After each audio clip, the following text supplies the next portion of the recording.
Oh, hi. Yeah, I'm just having a look at my bookshelf here, taking a look at all the different books I have, maybe pick out something to read. I got books on the Civil War, the Revolutionary War, World War II. Got a very large book here on World War One. Budapest in 1900. That's an interesting book. A book here on World War II spies. What else do we got? All sorts of books here. Here's one on Lawrence of Arabia. A lot of war books I've noticed. Let's see here. Maybe something political. Oh, the beginnings of the Cold War. What else do we have here? So we have a biography here. What else? Maybe something up here. Here's an interesting book. 5,087 Trivia Questions and Answers. This book is exactly what it seems like. It's a trivia question with the answer on the next page. Kind of a random book, I admit. Like, there's no rhyme or reason to what order the questions are in, but then they're there, and it's fun just to sort of pick up and paste through with some friends now and then. It's an interesting book.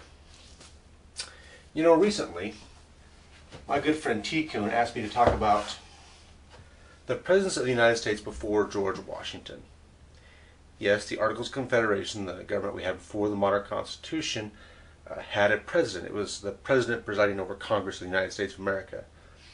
And it was the head of the executive branch, but it was a much different office than the modern presidency. It didn't hold much power. It was more like to sort of negotiate between Congress, to help Congress along and deal with foreign affairs. And it really was a position that only existed as long as the Articles existed. So from 1781 to 1789, when the Articles were brought out in favor of the new Constitution.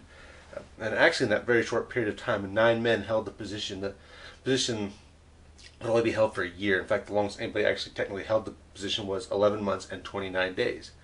Probably the most famous person to hold the position was John Hancock, signed the Constitution in a very large script, and of course Governor of Massachusetts afterwards. Richard Henry Lee also held the position of general during the Revolution, and early American military leader, a father of Robert E. Lee for that matter. So what do we say about this position, these presidents before Washington? Certainly, in almost any history class, they won't be brought up. Nobody will talk about the presidents before Washington. I mean, it was a position that was clearly not favored. A lot of people didn't even hold it the entire time. They resigned before the term ended. If you got 9 men in just 8 years, you know, it's clear that not everybody held it for the entirety of the time. There are times when Congress was out, so there was no president because, well, since he's serving over Congress, that's what you need the president for. Trivia is an interesting piece of our history. Names, facts, dates, they're things that you should know, but they're not everything. I had a professor who emphasized that context and meaning were vastly more important to history than any bit of trivia. Once, when I was answering an essay question for him, I missed a date by 1,000 years. That's right, a date in early history, I missed it by 1,000 years. I still received an A on that essay question because he said I still understood the content and the importance of the events that took place. So even though I didn't know the exact date, it didn't really matter. So what do we think of these 9 men who were president before Washington? Clearly they're somewhat trivial. Knowing who they are, knowing what they did, it's not as important as, say, when Washington became president in 1789 to the overall American historical dialogue. It's not a period talked about as much. There is some scholarship out there, there's some research, and it is interesting, but it's not as formative to the American experience. So it sort of falls into that crevice of trivia. So can we dismiss it? Can we just forget these 9 men and move on with our lives? I say possibly not. It would probably be smart to acknowledge them in some way, to admit that they are, but then move on, because really they don't give us a lot of context. They didn't hold a lot of power. They didn't make a lot of decisions. There was a lot of foreign policy being sculpted in that period. Had they served longer, had the president been in position for 10, 15, 20, 30 years, maybe then it becomes an important position, but in such a short period with so few men holding so little power, it is trivial. It's hard to think of these presidents in the same terms that we think of George Washington, John Adams, Thomas Jefferson, so on and so forth, all up to our current president. And only holding a position for a year, it's really hard to put your stamp on an office in just a year. Think about it. As I make this video, our current president has served for 6. He has served for almost as long as that position existed in its entirety. Franklin Roosevelt, the longest serving president, clearly served much longer, at least 4 years longer than that position even existed.